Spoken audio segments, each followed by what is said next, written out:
Good day, everybody. Reed here, back at Orchestra Farm.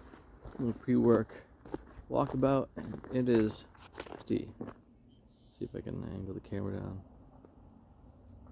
We are coming into it's an interesting scat there, and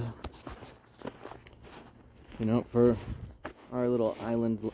Now, actually, I'm going to pause because I remember that my feet were so loud stomping around here the other day. Actually, you know what I'll do? Pause.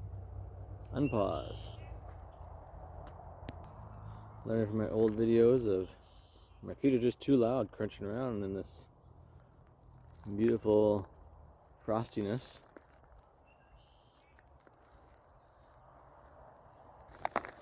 But I'll give a couple more to give what I think is a nicer view.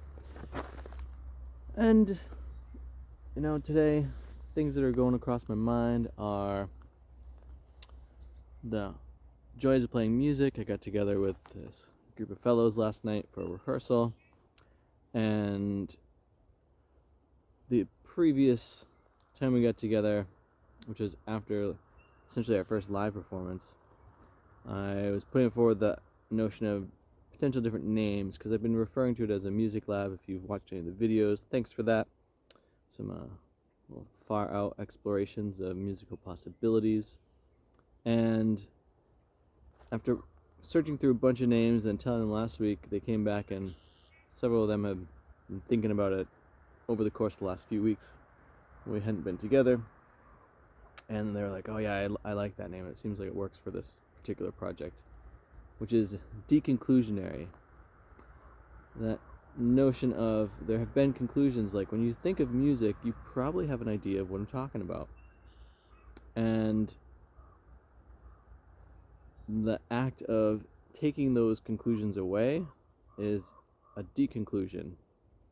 And deconclusionary is like turning it into a verb. So keeping that sense of activeness alive and not settling and not coming to a exact idea of what one wants it to be, leaving a lot of open space for the resolution to both resolve in and stay fluid stay fluid in its coming to terms with what it is. And there's something really refreshing for that with myself and for these gentlemen as well. And I'm imagining for people out there that a lot of times when you get into your craft, that you get into a groove and you find the groove, and you stay in that groove, and it can be hard to get out of the groove. And that could be for like beneficial things, that can be for negative things. And the art of being able to get out of the groove is part of this deconclusionariness.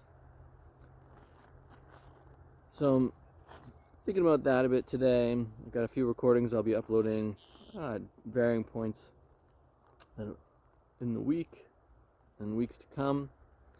And I was chatting about the live album that we recorded from that performance, which actually came out pretty good.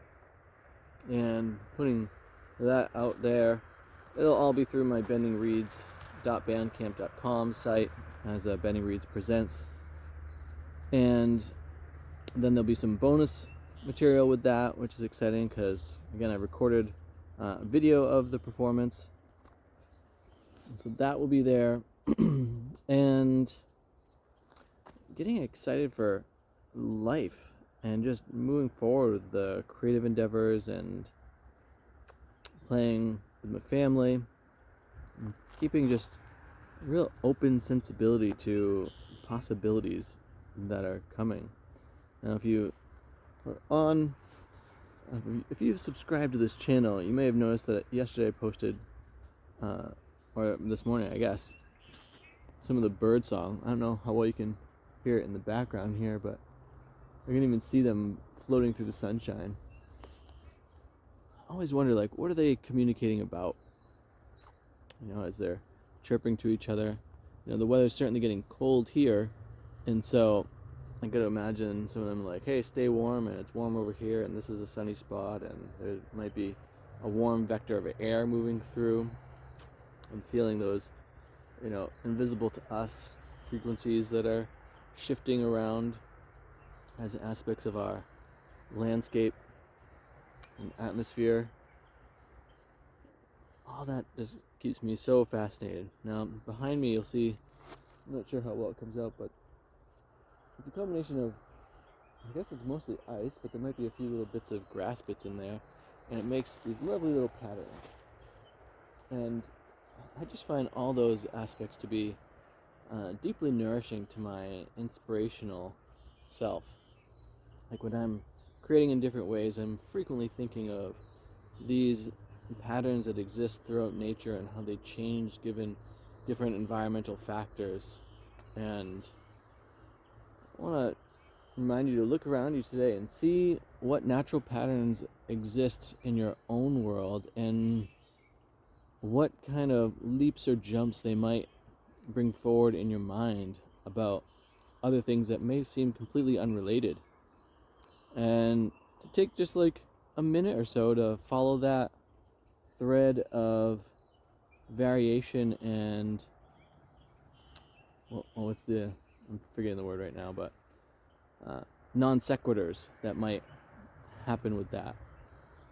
Find when I actually take a deeper moment than a minute to do it, I'll have all kinds of different memories that come forward to ponder with and come into a new resonance with. I think that's one of the important things about memories and viewing these different patterns of nature is giving space for like the change of memories.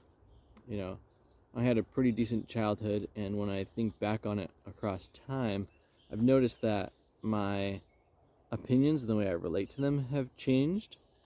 And I think that's one of the healthier things we can do for ourselves. So I gotta go get to work, but I hope that those are some reasonable considerations for your day to take in and drop you a little deeper into being present with the world and ideally with your creative potency and what might flourish with that. With that, thanks for watching these videos. Thanks for subscribing to the channel. Thanks for checking out my bendingreeds.com and bendingreeds.bandcamp.com. I appreciate everyone listening to the musics out there, and have too much fun.